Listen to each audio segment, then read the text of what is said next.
방송에서 제공하는 투자 정보는 투자 판단에 대한 조언입니다. 방송에서 제공하는 주식의 가치, 가격 상승 및 가격 하락에 대해서는 방송사에서 보장하지 않습니다.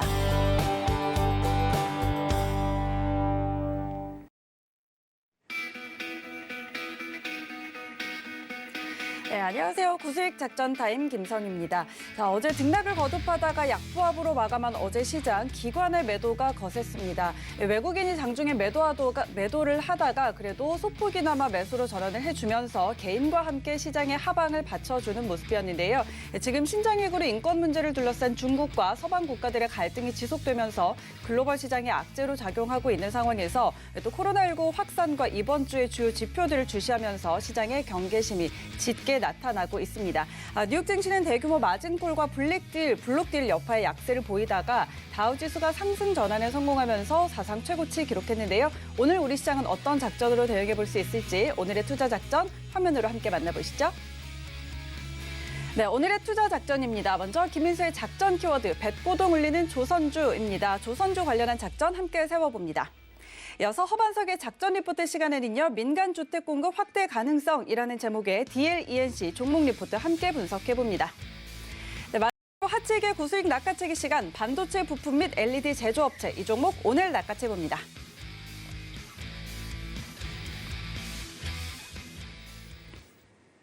네, 이렇게 오늘도 저희가 든든하게 작전 세워드리도록 하겠습니다. 먼저 지금 국내외 시장에서 가장 핫한 이슈를 키워드로 알아보고 투자 작전 함께 세워보는 김민수의 작전 키워드 시간입니다. 레몬리서치 김민수 대표와 함께 할게요. 대표님 안녕하세요. 네, 안녕하십니까. 네, 반갑습니다.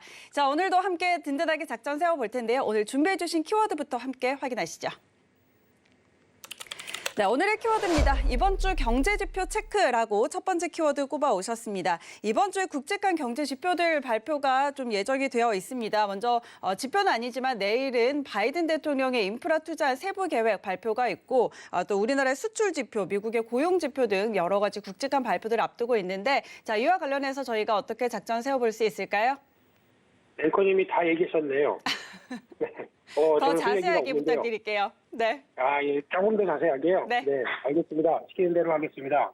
네, 그래서 이번 주도 화요일이다 보니까 항상 또 월말 월초 들어가게 되면은 여러 가지 이슈나 경제 지표 발표되는 게 많죠. 근데 지금 같은 시점에서 금리가 막 올라가면서 시장의 불안을 살짝 키우고 있는데 이런 쪽에서 이제 경제 지표가 만약에 잘 발표된다. 좋은 거죠. 물론 좋은 건데 금리를 자극한다. 그러면 또 좋은 게 안 좋은 거로 또 돌변할 수도 있습니다. 그런 시장의 변화를 살짝 또 감지해야 되다 보니까 참 주식하기 어렵습니다. 좋은 걸 좋다고 해석해야 홍길동인가요? 네, 아버지를 아버지라고 불러야 되는데 아버지라고 부르지 못하고 있는 경제 지표의 현실. 이게 지금 현재 같은데요. 그래서 오늘 같은 경우는 또 미국의 소비자 신뢰지수 주택가격지수가 발표가 될 텐데 소비자 신뢰지수는 일단 지난번부터 살짝 돌아서기 시작하면서 재차 확장세로 나가지 않을까로 기대를 하고 있는데 물론 이제 뚜껑은 열어봐야 되겠지만 이렇게는 미국의 소매 판매가 생각보다 또 좋아지는 기조가 확인되면서 어떤 또 순환 흐름을 보여주지 않을까로 기대하고 있는데 마찬가지로 또 너무 서프라이즈하게 발표된다 그러면은 또 시장의 금리를 또 자극하겠죠. 또나 두 번째는 내일이 드디어 3월 달의 마지막 날입니다. 2021년도 4분의 1이 후딱 갔다는 사실에 대해서 좀 더 경악할 만한 상황이 한 게 없는데, 2021년도 금방 갔다라는, 아직 간 건 아니죠. 가는 상황이다라는 데 대해서 먼저 놀라운 상황이고요. 특히 기업 경기 실사지수 한국에서 발표되는 지표, 그리고 또 2월 산업활동 동향, 무역지수 및 교육 조건이 있는데 여기서 이제 최근에 나오고 있는 제조업 PMI 지수와 기업 경기 실사지수의 한국 추이를 보게 되면 상당히 좋습니다. 벌써 2018년도 수준, 그러니까 즉 반도체로 저희가 상당히 기업들 실적이 기대된다라고 했던 2017년도, 18년도보다 훨씬 더 그 위로 가 있습니다. 그러다 보니까 아무리 시장이 흔들려도 코스피가 3,000선을 지키는 버팀목이 됐던 이유라고 볼 수 있을 것 같고요. 그만큼 제조업 지표에 자신감이 있다 보니까 이제 어떤 확인이 된다라고 하게 되면 아마 시장이 좀 변화가 될 가능성이 높겠죠. 그래서 아마 제가 보기에는 이따가 전략 시간에도 말씀을 드릴 텐데 지금까지는 계속 주구장창 경기 민감주만 얘기하다가 오늘부터는 살짝 바꾸려고 합니다. 그 부분은 이따가 또 얘기를 드리고요. 떡밥을 던진 거죠. 네, 시청률 고정입니다. 네, 그리고 31일 날 또 마이크론 테크놀로지 실적 발표가 있는데 여기가 또 중요한 변화가 되겠죠. 그래서 반도체에 대한 여러 가지 가늠자를 확인할 수 있는데 반대로 보게 되면 미국의 바이든 대통령이 인프라 투자안을 이날 발표하는데 이 부분이 이제 또 약간 트리거가 될 수 있는 사실이 이제 인프라 투자를 기대를 하면서 지금까지 철강이나 화학, 뭐 건설 쪽도 건설 기계 마찬가지로 이 부분을 보면서 또 단기적으로 시장에 좀 정체된 국면 쪽에서 어떤 활력을 넣었다라고 하게 되면 막상 재료가 노출된다라고 하게 되면 계속 갈까요? 네, 약간 차익 매물이 나올 수도 있겠죠. 그럼 여기서 시장의 흐름들이 살짝 변할 수 있겠다라는 쪽도 염두를 하셨으면 좋겠고요. 그래서 3월 31일을 일단은 기점으로 해서 경기 민감주가 살짝 힘이 빠질 수도 있겠구나라는 생각은 해보시면서 오늘까지는 그래도 괜찮겠죠. 네, 그런 변화 보셨으면 좋겠고요. 그러나 미국의 3월 ADP 취업자 변동의 흐름이 있는데 이건 뭐 그냥 고용 지표의 예고 수준이죠. 그러다 보니까 주말에 금요일 날 발표될 고용 지표들을 더 주목해야 될 것 같고요. 4월 1일 목요일은 4월 달의 첫날입니다. 네, 그런 상황에서 만우절이죠. 네, 이날 방송을 하면 제가 앵커님께 네, 그런 짓을 하면 안 되겠죠. 네, 방송이 있네요. 네, 알겠습니다. 기대하겠습니다. 네, 그래서 오페크 플러스 장관회의가 이날 이어지고요. 여기서 또 이제 유가 관련된 쪽 최근에 소외제 운하 개통이 다시 됐는데도 유가는 또 올라갑니다. 이런 부분이다 보니까 여기서 이제 또 감산을 계속 유지하는 대표적으로 러시아 같습니다. 삐딱이죠. 러시아가 감산을 철회할 가능성도 있다고 얘기 나오고 있는데 이 부분에 대해서 유가에 대한 변화가 나오는지도 유가는 지금 쉽게 말씀드리면 금리랑 같이 움직입니다. 유가의 동향과 금리 연결하면서 세 가지죠. 유가, 금리, 달러와 이 세 가지가 같이 맞물려서 한쪽으로 가는 추세가 높기 때문에 약간 신흥국 입장 쪽에서는 반대의 경우가 나와야 좀 유리하겠다. 라는 부분들을 생각하시면서 세 가지 동향 확인하셔야 될 것 같고요. 이날 또 한국의 3월 수출 동향이 발표가 됩니다. 이날 같은 경우 일단 수출 관련된 지표 괜찮은데 여전히 두 자리 숫자라고 하더라도 10%대와 20%대는 약간 또 뉘앙스가 다릅니다. 근데 이 부분이 계속 또 좋아질지 여부인데 아마 동력은 살짝 빠질 것 같습니다. 한 10%대 초반 정도로 어떤 일평균도 그 정도로 나오지 않을까 싶기 때문에 아직 또 너무 서프라이즈하게 생각하기는 좀 그럴 것 같고요. 그 밖에 또 제조업 지표들 다 발표되죠. 중국의 3월 제조업, 비제조업 PMI 이날 발표되는데 최근에 동향을 보게 되면 50대 이상에서 꾸준히 강세를 가다가 지금은 50대는 안 깨는데 그 위쪽에서 살짝 정체를 가하고 있습니다. 그만큼 중국이 지금 바로 코앞에 닥친 거는 부채 감축이다. 그리고 또 경기 과열을 너무 유도하지 않겠다라는 입장 쪽에서 최근에 철강 생산량도 한 50%대로 감축, 이산화탄소 배출 관련된 쪽을 좀 더 신경 쓴다라고 하면서 이렇게 나오고 있는데 이게 그냥 과연 지구를 생각하면서 이럴까요? 아닙니다. 그냥 자체적으로 지구는 핑계, 자기네 부채와 어떤 어떻게 보면 유동성을 관리하는 차원에서 여러 가지 변화가 나온다고 봐야 될 것 같고요. 그럼에도 불구하고 50대 밑으로는 꺾이지는 않는 상황에서 관리를 할 것이다. 라는 쪽으로 무게를 두고 있고요. 그 밖에 또 미국의 ISM 또 비제조업 PMI, 즉 ISM 쪽과 ISM 제조업과 서비스업이 발표가 될 예정인데 지금 최근에 미국 동향을 보게 되면 서비스업 지표가 약간 또 떨어지고 제조업 지표는 올라갑니다. 이 약간 괴리가 있는데 이게 어떤 쪽으로 방향성을 맞추면서 갭이 줄어들지라는 쪽인데 아마 제가 보기에는 우상향 쪽은 계속 이어가지 않을까라는 쪽에서 아마 서비스업 지표가 본격적으로 반등하는 모습이 나오지 않을까 싶고요.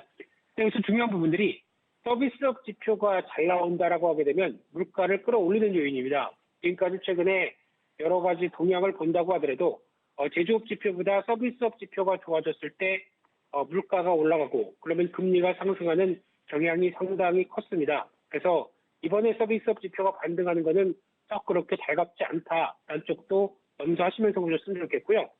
마지막으로 4월 2일 금요일은 금요일입니다.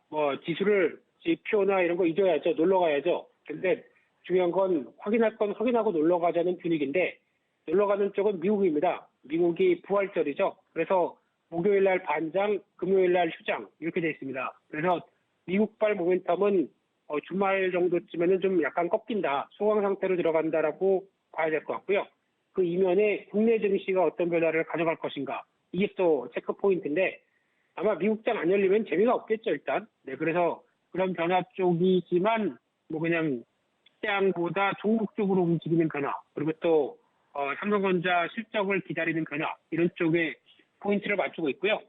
3월 달에 소비자 물가 동향 발표되고 그리고 또 미국의 중요한 3월 고용 동향 보고서 노라도 지표는 발표합니다. 네, 이런 쪽에서 지금 고용 지표를 보면서 가장 중요하게 봐야 될 부분들은 제가 보기에는 실업률은 계속 떨어지는 추세일 것 같습니다만 그렇다고 해서 드라마틱하게 쭉쭉 밀리는 것보다 거의 미세하게 하향화되지 않을까라는 쪽인데 여기서 이제 본격적인 실업의 변화가 나오면서 어떻게 보면 연준이 이제 고용도 올라오니까 금리에 대해서 여러 가지 액션을 취하겠습니다. 아니 금리가 먼저가 아니겠죠. 테이퍼링이겠죠.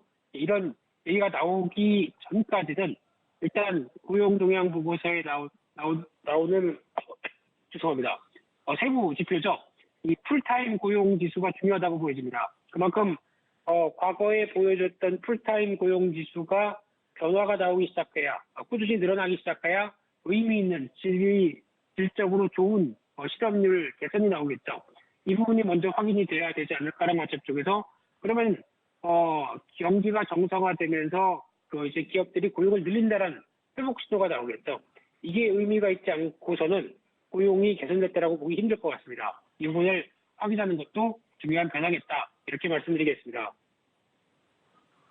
네, 이번 주에 발표 예정인 주요 지표들 함께 짚어주셨습니다. 일단 경제지표 호조는 경기 회복의 이 긍정적인 신호인데 지금 상황에서는 오히려 금리 인상이 우려감을 안겨주기 때문에 증시에는 호재로 작용하기는 좀 어렵다라는 상황도 같이 짚어주셨고요. 또 서비스업 지표 그리고 풀타임 고용지수의 지속적인 이 개선에도 좀 주목해보자라는 이야기 정리해드리도록 하겠습니다. 이어서 오늘 다뤄볼 두 번째 키워드 함께 확인하도록 하죠.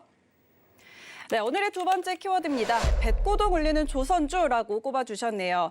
지금 조선주들이 좀 강세 흐름을 보이고 있습니다. 일단 수주 물량 증가 그리고 신조선가 상승의 실적 개선이 기대가 되는 상황이고 또 최근에 수혜주나 에버기브노 사고로 우리 조선주들이 이 반사 이익을 얻을 거다라는 기대감도 있는데 이와 관련해서는 어떻게 작전 세워볼까요? 네, 좋은 얘기 많이 해주셨습니다. 그래서 조선주가 움직이는데 앵커님 살까요? 역시나 오늘도 이런 살까요의 질문을 주십니다. 네. 지금 좀 많이 올라와서요. 약간 부담스러운 자리라고 저는 느껴지기는 하는데 앞으로 또 네. 하지만 개선의 여지가 또 있기 때문에 좀 따라가는 것보다는 좀 늘려줄 때 실적이나 이런 부분을 확인하고 들어가는 게 좋지 않을까라는 생각이 드네요. 네, 역시 안전운전의 대명사 우리 앵커님이 또 잘 얘기해 주셨고요. 그러면 조선 기자재 쪽은 덜 올랐는데 이쪽은 어떨까요? 이쪽은 살까요? 살까요? 네, 그냥 제가 하겠습니다. 네. 네, 다시 되물으면 저보고 하라는 신호로 알고 있고요. 네, 그래서 지금 조선주를 볼 때 일단 시장보다 뚜렷이 선전하고 있죠. 경기 민감주의 한 축이다라고 보여지고 있고 또 보통 보면 유가와 거의 밀접하게 움직이는 관계가 높죠. 특히 유가가 강세를 간다는 얘기는 일단 경기가 회복된다는 관점과 함께 또 유가의 어떤 우반선이라고 하는 VLCC는 한 축이긴 하겠지만은 그래도 전반적으로 유가가 올라갈 때 한국의 조선주는 좋았습니다. 근데 최근에는 약간 괴리가 있었죠. 특히 유가는 괜찮은데 조선주가 생각보다 좀 괴리를 못 좁혔다라고 하는데 지난번에 아마 그런 얘기 드렸을 겁니다. 조선주 수주 쪽 계속 나오면서 나쁘진 않은데 하나 마음에 걸리는 게 아무리 Q가 좋으면 뭐하냐 P가 맞아야 된다. 그러면 P라고 하는 조선가 즉 배를 만들 때 그 우리 얼마에 건조하겠습니다라고 하는 가격이죠. 이게 같이 올라와야 P와 Q가 맞아지는 좋은 구간이다라고 얘기를 드렸던 적이 있는데 지금 신조선가 추이가 이제 올라옵니다. 새롭게 배를 만드는 조선 가격의 추이가 반등을 시도하다 보니까 수주도 늘어나고 가격도 올라가고 P와 Q가 다 좋은 구간입니다. 괜찮죠? 그래서 아마 수주와 관련된 모멘텀으로 주가가 움직이는 세부적인 상황들은 앞으로 그렇다고 이제 실적이 지금 당장에 좋아지는 건 아니죠. 수주 산업이다 보니까 지금 실적은 약 한 1, 2년 정도 전에 수주했던 부분들이 인도가 되면서 나오는 부분들이다라고 하게 되면 그 부분에 포인트를 맞춰도 앞으로 이런 식으로 수익성이 좋아지는 모습들이 확인된다라고 하게 되면 기대감이 높겠죠. 이 부분이 주가에 적용한다라는 관점으로 보시면 될 것 같고요. 그중에서 좀 더 수주가 들어오는 세부적인 흐름을 확인해 보게 되면 컨테이너 발주량과 컨테이너선과 LNG선, 특히 LNG선은 최근 들어서 한국의 족식을 차지하고 있는 대표적인 분야죠. 이런 쪽에서 변화가 뚜렷이 나오고 있다는 쪽에서 특히 컨테이너선 같은 경우는 지금 상하이 컨테이너선 운임지수 같은 경우도 계속 고점에서 약간 흔들렸긴 하지만 여전히 좋다. 그러면은 선사 입장 쪽에선 선수 입장 쪽에선 아니 이런 때 빨리 배를 만들어서 한 바퀴만 더 돌려도 나한테 들어오는 돈이 어디냐 이런 관점이 나오다 보니까 지금 발주가 상당히 늘어나고 있고요. 마찬가지로 LNG 쪽은 앞으로 어떤 이산화탄소 감축과 함께 나올 수 있는 또 다른 중요한 에너지원이라고 봐야 되겠죠. 물론 정확하게 천연가스가 모든 걸 해결할 수는 없지만 아직까지는 수소를 추출할 때 구생수소 관점 쪽에서 LNG를 이용하는 측면들이 아직까지 높다라고 하게 되면 이런 부분에서 활용할 수가 있기 때문에 마찬가지로 LNG선도 지금 이제 빠르게 여러 가지 발주가 늘어나는 모습들인데 여기서 또 하나 중요한 게 그러면은 과거에 저희가 보통 알고 있던 창화정 장세라고 하는 2005년, 2007년 이때쯤에 조선사의 실적을 기대한다라고 하게 되면 그때 가장 좋았던 쪽의 수익성, 즉 돈을 많이 벌었었을 때의 지표와 지금과의 지표를 보게 되면 일단 이익 규모에는 차이가 있습니다. 당장의 이익 규모는 차이가 있는데 더 중요한 거는 세부적인 내용을 봤을 때 가장 아쉬운 거 하나는 해양 플랜트가 없습니다. 그때는 해양 플랜트가 발주도 꾸준히 됐고 아마 선박보다 해양 플랜트가 훨씬 더 돈이 많이 됩니다. 그만큼 수익성이 높겠죠. 근데 이 부분이 한때는 또 저가 수주 때문에 또 몸살을 앓다가 지금은 그런 부분이 나와서 하지마 이런 입장 쪽에서 지금 딱 멈춰 있는데 그러면 이제 해양 플랜트를 해야 돈이 되는데 아직 그게 발주가 없다는 부분들과 그리고 또 그럼 그를 대체해야 될 뭔가가 나오지 않을까라는 쪽인데 제가 보기에는 앞서 앵커님이 잠깐 얘기하셨던 섹터 즉 친환경 선박 쪽이 이쪽 같습니다. 즉 어떤 유황을 함유량이 적은 그런 어떤 배의 연료를 사용하면서 그에 따른 변화가 나왔었을 때 그를 또 적용해서 잘 만드는 국내 조선사의 입장으로 보게 되면 또 하나의 기회가 아닐까라는 관점 쪽에서 수익성을 가져갈 수 있는 또 하나의 섹터라고 보여지고 있고요.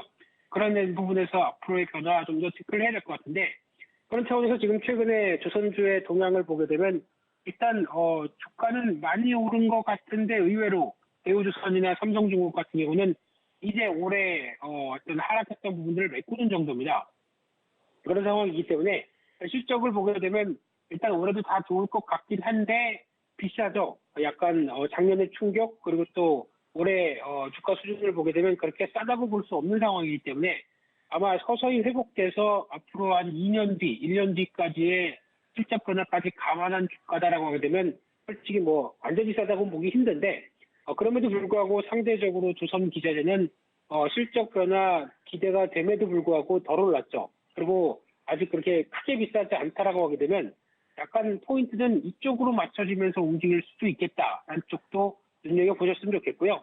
그러다 보니까 결론적으로 말씀드리게 되면 지금 기준으로 봤을 때 모든 P와 Q가 다 좋다라는 쪽의 실적 변화와 함께 또 유가 앞서 말씀드렸던 부분들의 또 가늠좌죠. 이런 쪽과 수주 계속 지켜보시되 일단 단기적으로는 실적이 지금 드라마틱하게 좋아지는 것보다 중장기적으로 회복세가 들어오고 있다는 쪽에 실적 기대감을 반영한다라는 쪽으로 바라보셔야 될 것 같고요. 특히 지금 아까 앵커님 말씀처럼 저도 지금 따라가는 건 반대입니다. 오히려 갖고 계신 분들 오늘 정도 한 번 더 시세가 나온다라고 하게 되면 일단 파는 게 맞지 않을까. 한번 수익 실현하고 뭐 반 정도라도 하고 그 다음 추이를 지켜보는 게 맞지 않을까로 확인하고 있는 상황들인데 이런 변화를 좀 더 챙겨야 될 것 같고요. 게다가 또 기자재 쪽에서 세진중공업 최근에 많이 올라오고 있는데 해상풍력 관련된 삼강 MNTP이 좀 나고 있죠. 이쪽의 변화까지 기대한다라고 하게 되면 조금 더 다른 종목들보다 낫지 않을까 싶고요. 또 앞서 말씀드렸듯이 친환경 관련된 디젤 엔진의 성과는 HSD 엔진이라는 회사가 충분히 누리고 있습니다. 이런 변화를 봤을 때 실적 변화만 나오게 되면 추가적인 레벨업이 가능하지 않을까 싶은데 단기적으로는 어느 정도 시세가 좀 올랐다라는 부분들을 생각하시면서 대응하셨으면 좋겠습니다. 네, 최근에 조선주들 흐름과 관련한 작전들 같이 세워봤습니다. 그렇다면 오늘 시장은 어떻게 대응할 수 있을까요? 네, 오늘 시장 뭘 살까요, 앵커님? 네? 돈은 있는데 뭘 살지 모르겠습니다. 좀 알려주십시오. 저도 좀 알려주세요. 네, 서로 알려주다가 끝나겠는데요.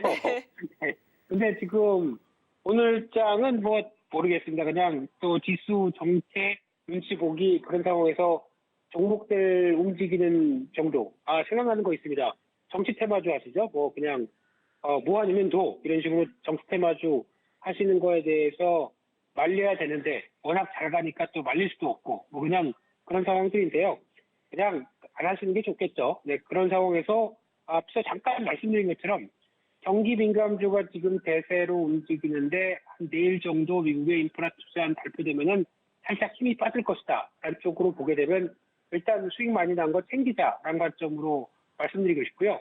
포트폴리오를 좀 변경시켜야 될 것 같습니다. 그러면 이제 다음은 뭘 보느냐라고 하게 되면 다음 주 가게 되면 또 삼성전자 1분기 실적 발표가 대기하고 있죠. 근데 지금 한쪽에서는 영업이익이 기준이 한 8조 5천억 정도로 얘기를 하고 있는데 10조까지 넘을 것이다 라고 바라보는 증권사가 있는가 하면은 한 뭐 7조대 후반일 것이다 라고 바라보는 격차가 이번에 상당히 큽니다. 그래서 어디에서 포인트를 맞추면서 또 이번에도 삼성전자가 서프라이즈하는 열리라는 모습들을 보여주느냐에 따라서 시장 방향도 바뀔 것 같습니다. 근데 개인적으로는 나쁠 건 없을 것 같거든요. 특히 메모리 반도체 업황과 비메모리 쪽도 선방했을 거고요. 또 갤럭시 S21 이번에 실적 잡히는 거 잘 나왔을 거고요. 그러면 8조 5천억보다는 훨씬 더 나와야 되지 않을까라는 생각이 들고 있는데 그러면 삼성전자 오랫동안 횡보하다가 이제 반등을 할 구간이 아닐까. 이 차트를 보게 되면 지난번에 카카오랑 똑같습니다. 카카오 한번 어떤 코로나19 때문에 수혜 쪽으로 강하게 한번 움직였었죠. 그러다가 한 4개월, 5개월 쉬니까 아유 이제 카카오 끝났어. 이렇게 비싼 주식이야. 그러고 사람들이 다 외면할 때 거기서 다시 한번 실적 변화를 보고 레벨업 시도한 게 거기서 한 30%, 40% 올라갔던 부분들이죠. 그러면 삼성전자도 거의 이번도 비슷한 패턴이 나오지 않을까라는 생각이 살짝 들고 있는데 제 생각이었습니다. 네, 그럴 가능성도 대비를 하면서 성장주도 기술주도 삼성전자를 필두로 한 변화를 한번 챙겨보자 이렇게 말씀드리겠습니다. 네, 이번 주 시장 전략, 오늘장 전략 세워주셨고요. 일단 인프라 투자 기대감에 최근에 좀 많이 올라준 경기 민감주들 같은 경우에는 이후에는 또 재료 노출로 오히려 힘이 빠질 수가 있기 때문에 이미 수익을 좀 보유하고 계신 분들이라면 차익 실현하는 전략도 괜찮겠다라는 전략 주셨고 또 실적 시즌 앞두고서 삼성전자 실적 확인하는 부분까지 챙겨주셨습니다. 자, 이렇게 오늘 레몬리서치 김민수 대표와 함께했습니다. 대표님 고맙습니다. 네, 감사합니다.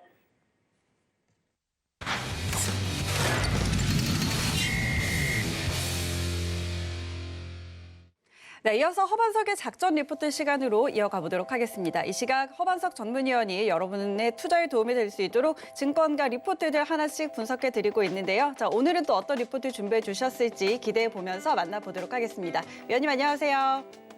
네, 안녕하세요. 네, 반갑습니다. 자, 오늘 준비해 주신 리포트부터 확인을 해볼까요? 네, 오늘의 종목 리포트입니다. 민간 주택 공급 확대 가능성이라는 제목의 DLENC 종목 리포트 준비를 해주셨네요. 이번 주는 이 건설주들 업종 리포트 어제 시작으로 해서 오늘부터 종목 리포트 하나씩 살펴볼 텐데 DLENC 같은 경우에는 이전에도 한번 다뤄드렸던 적이 있습니다. 오늘도 한번 바로 들어보도록 할게요. 네, 이번 주는 건설 업종을 좀 살펴보고 있습니다. 오늘은 DB금융투자에서 3월 16일 발간한 DLENC 종목 리포트인데요. 지난 2월 초에도 제가 DLENC 신규 상장, 분할 상장에 맞춰서 한번 말씀을 드렸었는데요.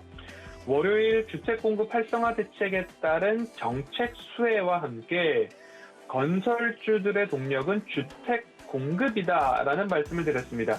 주택 분양은 건설사의 2 내지 3년 후 실적을 판가름 짓게 되는 지표가 될 텐데요.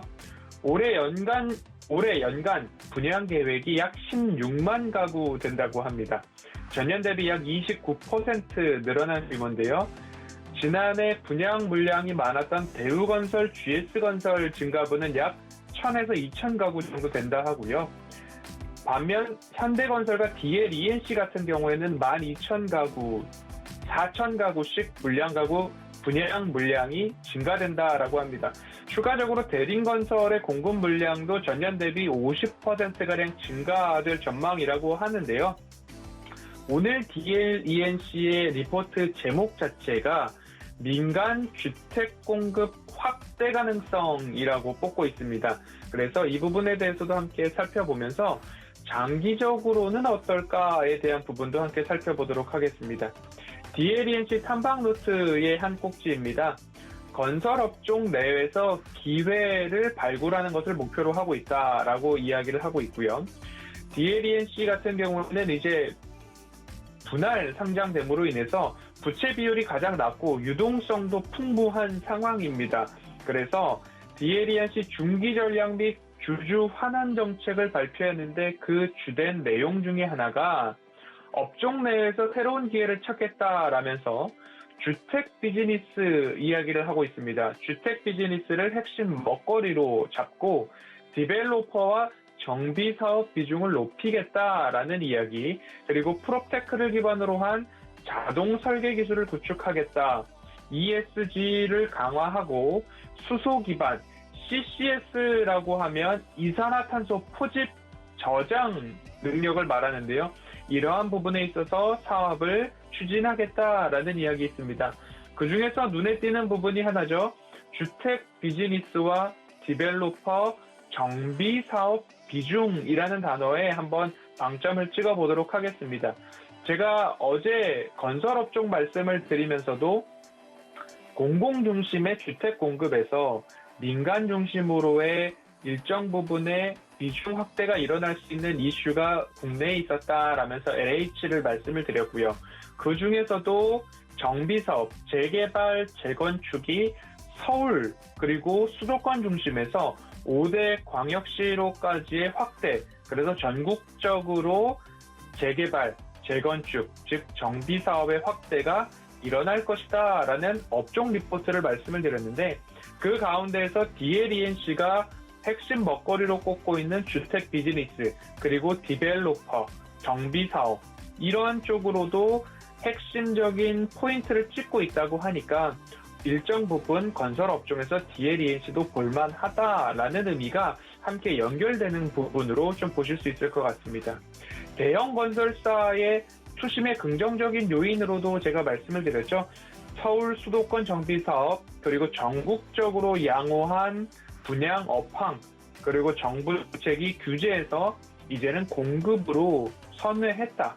LH 투기 의혹에 따라서 민간주택 사업 여전히 수혜가 전망된다. 그래서 민간 재건축, 재개발 사업에 대한 관심이 지속적으로 높아지고 있기 때문에 이 부분이 앞으로 주택 신규 수주 확대와 기업으로 따지면 고수익의 원천이 된다라고 좀 보시면 좋을 것 같고요. DLENC의 외형 선장, 고수익을 유지하려면 주택 신규 수주는 필수적일 것입니다. 그래서 20년도 DLENC의 신규 수주를 보면 YOY 전년 대비 약 50% 가까운 증가치를 보여주고 있습니다. ENC뿐만 아니라 대림건설, DL건설의 주택 신규 수주도 늘어나고 있는 영향이 함께 반영되고 있는 모습입니다. 전체 신규 수주에서 주택 차지 비율이 80%가량 되고 있다라는 리포트인데요. 주택 수주 그리고 기업의 수익의 원천은 주택이다라는 부분에서 일맥상통하게 전체 신규 수주에서 주택이 차지하고 있는 비중이 80%를 넘어가고 있는 DLENC다라고 보시면 좋을 것 같고요. 이제는 주택 매출이 회사 전체의 실적을 좌지우지하고 주가에 직접 즉각 반영이 된다라고 보시면 좋겠는데요. 대림 산업 시절보다 이제는 건설 부분만 따로 떼어놨기 때문에 주택, 부동산 시장에 따라서 주가 역시 민감하게 반응할 것이다라는 부분 함께 짚어주고 있습니다. 20년보다 더 나은 주변 환경에 대해서도 말씀을 안 드릴 수가 없는데요. 21년도 DLENC의 수주 목표는 약 11조 5천억 원 가량입니다. 주택이 그중에 약 8조 5천억 원 정도인데요. 매년 8조 원 이상을 상회해야 신규 주택 수주를 확보해야 20년 정도 수준의 수주는 받았구나라는 가늠자 역할이 될 것입니다. 8조 원은 넘어야 전년 정도 했다라고 보시면 좋을 것 같고요. 최근 정보에 따르면 주택 공급 확대 기조 여전히 정부의 정책 방향이고요. 그 중에서도 주택 정비 사업 반복해서 말씀드리지만 재개발, 재건축 증가하고 있다라는 부분입니다. 그리고 공공보다는 민간 분양과 민간 임대의 확대 가능성 높게 점쳐지고 있으니까요. 이러한 것들을 종합해보자면 지난해 20년도보다는 주변 환경이 건설, 업종, 그리고 DLENC, 주택 수주 비중이 높은 기업으로서는 주변 환경이 더 나아지고 있다라고 평가가 될 것 같습니다. 잔고 감소에 대한 이야기가 나오고 있는데요. 잔고 감소는 어쩔 수 없다라는 부분으로 좀 보시면 좋을 것 같아요. 왜냐하면 20년도 성수동 아크로포레스트 주거동 분양이 완판됐고 그리고 업무 상업동으로 불리는 6천억 정도의 매각 대금이 일회성 이익으로 이미 이제 20년도에 잡혀 있습니다. 그렇기 때문에 단순히 숫자상으로 비교했을 때 조금 역성장 아닌가라는 부분이 눈에 띈다라고 한다면 그 부분에 있어서는 일부 20년도에 반영되었던 일회성 비용들이 이제 그 부분에 있어서 반영됐기 때문에 올해를 저점으로 22년도부터 다시 상승해주고 있는 모습들까지도 체크가 될 겁니다. 그렇기 때문에 역성장인가? 라는 부분에 대해서 의심이 들었다라고 한다면 아크로포레스트 분양 완판과 업무동 매각 차익 일회성으로 6천억 정도 인식이 되어 있었기 때문에 그 부분에 있어서 일부 마이너스가 표현되는 거구나 라고 이해를 해주시면 좋을 것 같고요. 정리를 해보자면 국내 100대 건설사 중에 가장 오랜 역사를 지닌 기업입니다. 이익 편한 세상, 그리고 프리미엄 브랜드인 아크로, 그리고 DL의 지주사 체제 완성을 위해서 공개 매수 단가가 11만 8,085원으로 책정이 됐습니다. 그래서 차트를 한번 보면서 함께 말씀을 드려보도록 하겠습니다. DLENC 차트에서 11만 8천원 정도라고 한다면 11만 8,085원입니다. 이 구간이 어쩔 수 없이 강력한 지지 라인으로 작용을 해줄 겁니다. 그래서 분할 상장 이후에 차트의 추세 흐름을 보기가 굉장히 조금 까다로울 수 있습니다. 하지만 공개 매수 단가가 11만 8천원 언저리다라고 한다면 이 구간에서 추가적인 하락이 나오지 않지 않을까라고 좀 볼 수 있을 것 같고요. 혹여나 추가적인 하락이 나온다라고 한다면 일부 분할 매수 그리고 진입 타이밍 장기적인 관점에서 11만 8천원 언저리가 도래한다라고 한다면 추가적으로 모아가는 자리로 인식을 해도 좋을 것 같습니다. 주요 건설사 중에 부채 비율이 가장 낮습니다. DLENC가. GS건설이 약 200%가 넘고요. 대우건설도 270%가 좀 넘는 모습이고요. 현대건설이 106%로 조금 양호한 모습입니다. HDC 현대산업도 125% 수준인데 DLENC는 부채 비율이 약 96%로 100%가 안 됩니다. 할인율이 커질 때마다 저렴해질 때마다 매력도가 높은 기업이다라고 설명을 드리면서 혹 21년도 1분기 또는 21년도 전망치의 마이너스 때문에 주가가 조정이 나온다라고 한다면 오히려 싸게 매수할 수 있는 타이밍이다라고 보시면 좋을 것 같고요. DLENC의 22년도 추정치를 한번 보면요. 지금 현재 21년도 영업이익, 20년도는 마이너스가 뜨고 있잖아요. 영업이익 부분에서 제가 설명을 드렸듯이 일회성 이익이 반영됐기 때문에 마이너스로 보이고요. 22년도는 9% 성장한, 그럼에도 불구하고 22년도에는 성장을 했는데 영업이익 약 9천억 정도가 뜨고 있습니다. 그래서 이 부분으로 함께 살펴본다면 건설사의 매출과 영업이익은 주택 수주에 따라 있는데 그 주택 수주에 따른 매출과 영업이익 반영이 약 2년, 3년 뒤에 잡히고 있다. 그런 부분으로 봤을 때에는 올해 분할 이슈와 함께 저점 형성을 하고 그리고 나서 꾸준히 우상향할 여력이 충분한 기업이다라고 리포트 함께 살펴보실 수 있었고요. 그 리포트에 따라서 함께 매매를 한다라고 하시면 공개 매수 가격이 약 11만 8천 원 언저리였다. 그 구간이 하방으로 작용을 할 수 있다. 그래서 할인율 축소 요인이라고 말씀을 드렸습니다. 주가가 떨어질 때마다 그리고 주가가 저렴해질 때마다 매력도가 높아지는 기업이다라고 오늘 한번 살펴봤고요. 목표 주가는 신규로 15만 원을 이야기를 했는데 일부 변경되는 부분도 분명히 있을 것 같습니다. 현 주가 상태로 봐도 업사이드가 약 24% 수준이니까요. 충분히 한번 도전해 볼 만한 기업이고 다만 장기적으로 보시면 좋을 것 같습니다. 오늘 제가 건설업종 월요일 보고서 화요일 업종 중에 종목 중에 처음으로 말씀드린 이유는 현대건설, GS건설, 대우건설, HDC, 현대산업 중 가장 상승이 반영되지 않은 기업이기 때문에 한번 소개를 해드렸고요. 오늘 함께 살펴본 DLENC 리포트 제가 하이라이트한 그대로 노란톡 오픈방에 함께 올려드리고 있고요. 그리고 클립 영상도 함께 공유드리고 있으니까요. 함께 참여하셔서 DLENC에 대한 의견들 서로 공유하셔도 좋을 것 같습니다. 오늘 종목 리포트는 DLENC 여기까지 살펴보도록 하겠습니다. 네, 오늘의 종목 리포트 DLENC였습니다. 일단 정부의 주택 공급과 주택 정비 사업 확대 정책으로 인해서 특히 민간 기업 주도가 될 거라는 가능성이 점쳐지고 있기 때문에 수혜를 받을 수 있다라는 측면 짚어주셨고요. 또 분할 상장 이후에 차트 흐름도 같이 분석을 해봤습니다. 11만 8천 원 선 지지해줄 가능성이 크지만 혹여나 주가가 떨어지더라도 오히려 저점 매수의 기회가 될 수도 있다라는 전략 함께 세워주셨으니까 참고해 보시기 바랍니다. 자, 허반석 전문위원은 여기서 보내드리도록 할게요. 위원님 고맙습니다. 감사합니다. 네, 이어서 저희는 하체기의 고수익 낚아채기 시간으로 넘어가 보도록 하겠습니다. 이 시간은요, 하체기 전문위원과 제가 함께 종목들 하나씩 낚아보는 시간이죠. 하체기 전문위원 바로 만나볼게요. 위원님 안녕하세요. 네, 안녕하세요. 하채기 의원입니다. 네, 반갑습니다.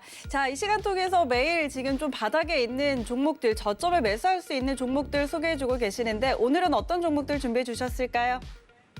네, 오늘은 할인, 그다음에 광전자, 남해화학을 말씀드리겠습니다. 자, 할인 같은 경우는 할인그룹 계열로서 할인 닭고기라든가 그다음 할인 치킨너겟, 그다음에 할인 사료 등 브랜드를 가진 국내 닭고기 시장을 선도하고 있는 업체가 좀 되겠고요.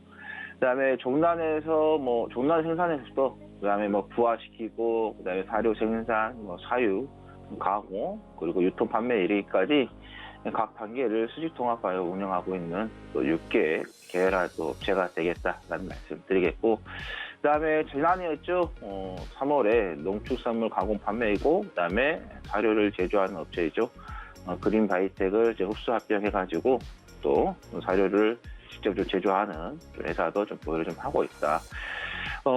최근에 이제 곡물 가격이 아무래도 이제 상승을 하기 때문에 그렇게 되면은 이 사료주들이 또 수혜를 좀 받을 것이고 또 사료주들의 이 가격이 또 올라가게 된다 하면은 또 닭고기 또 종목들이 또 수혜를 또 볼 수 있다 이렇게 보시면 될 것 같고, 그 다음에 이제 마켓컬리가 이제 연내에 뉴욕 시장에 좀 상장하겠다라는 이야기가 좀 나왔기 때문에 관련된 부분에서 좀 보시면 될 것 같다는 말씀드립니다. 하림이 지금 보유하고 있는 팜스코라는 회사가 있습니다. 그 회사가 이 마켓컬리에 또 납품을 좀 하고 있는 그런 부분이기 때문에, 그래서 또 마켓컬리 상장이 된다고 하면 또 이슈가 될 수 있는 그런 부분이기 때문에 관련해서 좀 보시면 되겠다는 말씀드립니다. 자, 그 다음에 광전자 같은 경우는 디스크리트 반도체, 광 센서, 그다음에 LED를 주력으로 이제 생산하고 있는 전자부품 제조업체가 되겠다 말씀드리고, 고성능이라든가 저전력 및 경막 단소 기반으로 한 모바일 기기, 그다음에 자동차, 그다음에 디지털 가전 등 전반적인 IT 제품의 개별 소자로서 지금 사용이 되고 있는데, 최근에 이 LED 쪽이 조금 성장 부분으로서 우리가 좀 지켜봐야 되지 않나 이렇게 좀 봅니다. 과거에 이제 한 10여 년 전에는 훨씬 10년 좀 넘었네요. LED 조명으로서의 그동안에 이제 우리가 사용했던 조명이 아니라 LED 조명 시대가 좀 되면서 LED 관련된 종목들이 대세 상승세가 좀 나왔었는데, 그 뒤에 이제 상당히 오랫동안 이제 고전을 좀 하다가 이제는 이 LED가 자동차 쪽으로 또 이제 채택이 되면서 앞으로의 자동차 쪽에서 한 72% 정도 확대될 것이라는 전망이 좀 나오고 있고, 또 내후년이죠. 23년까지에서야 시장 규모가 한 42조 원 정도 예측이 된다는 이야기를 하고 있습니다. 그래서 이렇게 자동차 쪽으로서 성장을 좀 보시면 될 것 같고, 자동차 쪽에서 이제 지능형 헤드램프 쪽 해가지고 또 연관이 되는 그런 부분이고, 그 다음에 이 디스플레이 쪽에서도 이 마이크로 LED 쪽으로 해서의 지금은 이제 가격이 좀 비싸는데, 원래 어떤 신제품이라든가 신기술이 나오면 처음에는 다 가격이 비싸겠죠. 그리고 나서 이제 규모의 경제가 되면서 점점 가격이 또 이제 다운이 된다고 하면은 대중화가 되면서 또 시장이 점유율이 또 커지는 그런 부분이기 때문에, 그래서 마이크로 LED 디스플레이 쪽으로도 가져보시면 되겠다는 말씀드립니다. 자, 그 다음에 남해학 같은 경우는 농협 계열의 국내 최대 비료 생산 업체가 되겠습니다. 복합 비료, 그 다음에 요소, 맞춤형 비료가 좀 있겠고, 또 화학 제품이라든가 유리 제품도 사업을 좀 하고 있는데, 화학 제품에는 암모니아, 황산 등이 있겠고, 그 다음에 유리 제품에는 경유라든가 등유, 휘발유 등 사업을 좀 진행을 좀 하고 있다. 최근에 유가도 좀 상승한 그런 부분이기 때문에 유료 관련해서도 좀 보시면 되겠다는 말씀드리고, 그 다음에 이것도 곡물 가격 상승으로 인해서 이제 농업 관련된 종목들이 또 수혜가 좀 될 수 있는 그런 부분이기 때문에, 그래서 우리가 좀 한번 관심을 좀 가져보자라는 말씀드립니다. 네, 오늘의 종목들 하림, 광전자, 남해화학 이렇게 준비를 해주셨는데, 자, 오늘은 저는 광전자를 한번 매수를 해보고 싶네요. 이 종목 오늘 개장 후에 매수한다면 저희 가격 전략 어떻게 세워볼 수 있을까요? 네, 어제도 좀 상승세가 좀 나왔었고, 최근에 이제 하락에 조정이 좀 나왔었죠. 그리고 나서 지금 조금 회복이 되고 있는 그런 상황이 좀 되고 있고, 자, 보시면 아시겠지만은 이 저점 라인을 좀 지켜주고 있는 그런 좀 상황이 되고 있는데, 아무래도 이제 그 이유는 이 박스권이 이렇게 좀 지지를 좀 받아주는, 이 지지대를 좀 받쳐주고 있는 그런 부분이 되겠다는 말씀드리면서, 지난번에 이제 조정이 나온 부분에 대한 부분에 대해서 회복이 조금 빠르게 좀 나오면은 지금 자리에서 정도 조금 우리가 매수를 하시면 될 것 같고, 어제 2,385원에 저가가 끝났는데 조금 낮게 잡아서요. 2,340원에 대응을 하시면 될 것 같고, 모소가 같은 경우는 단기적으로 지난 2월 17일에 만들어졌던 2,830원 한번 잡고 좀 대응을 한번 해보시면 될 것 같고, 여기에서 이제 재료가 터진다거나 거래량이 좀 터진다고 하면은 지난 10월 21일에 달성했던 2,970원까지도 한번 바라볼 수 있다는 말씀 드리면서, 손절 라인은 2,250원 잡고 대응하시면 되겠다라는 말씀 드립니다. 네, 광전자 가격 전략 함께 세워주셨습니다. 어제 3%가량 좀 상승이 나왔는데, 자, 어제 종가 2,385원이고요. 오늘의 매수가는 2,340원 이렇게 잡아주셨고, 목표가는 2월 17일에 기록을 했던 2,830원. 하지만 재료가 좀 나오고 또 상승이 더 나와준다면 이전 고점이었던 2,970원까지도 볼 수 있겠다라는 전략 함께 세워주셨으니까 참고해 보시기 바랍니다. 자, 그럼 저도 개장 후에 이 종목 잘 한번 담아보도록 하고요. 하재기 전문위원 여기서 보내드리고 저희는 잠시 후에 다시 만날게요. 고맙습니다. 네, 잠시 후에 뵙겠습니다. 네, 이렇게 오늘도 저희가 투자 작전 든든하게 많이 세워드렸습니다. 이 작전 가지고 이제 실전 매매 적용을 해봐야겠죠. 고수익 작전 타임은 여기까지고요. 저희는 잠시 후에 순간부적 매매 시그널로 돌아오겠습니다. 고맙습니다.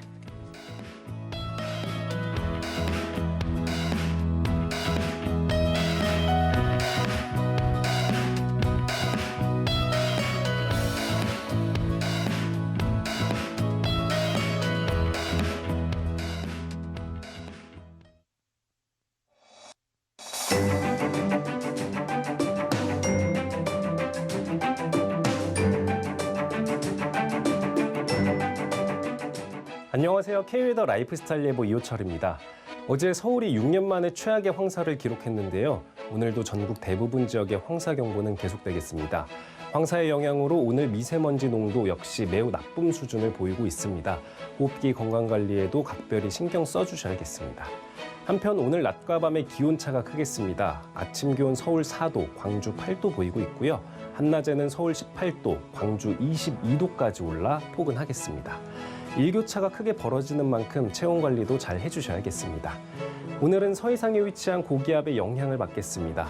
전국이 가끔 구름 많다가 점차 맑아지겠습니다. 다음은 자세한 지역별 날씨입니다.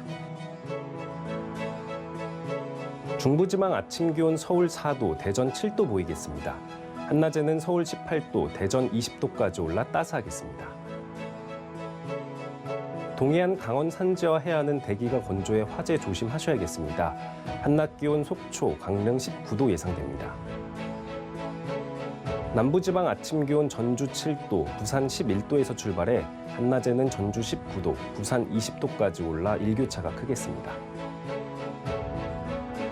오늘 해상엔 구름만 지나는 가운데 바다의 물결은 전 해상에서 최고 1에서 2m로 잔잔하겠습니다. 당분간 따뜻한 날씨가 이어지겠습니다. 다만 금요일에는 제주도에, 주말에는 전국에 비가 내리겠습니다. 날씨였습니다.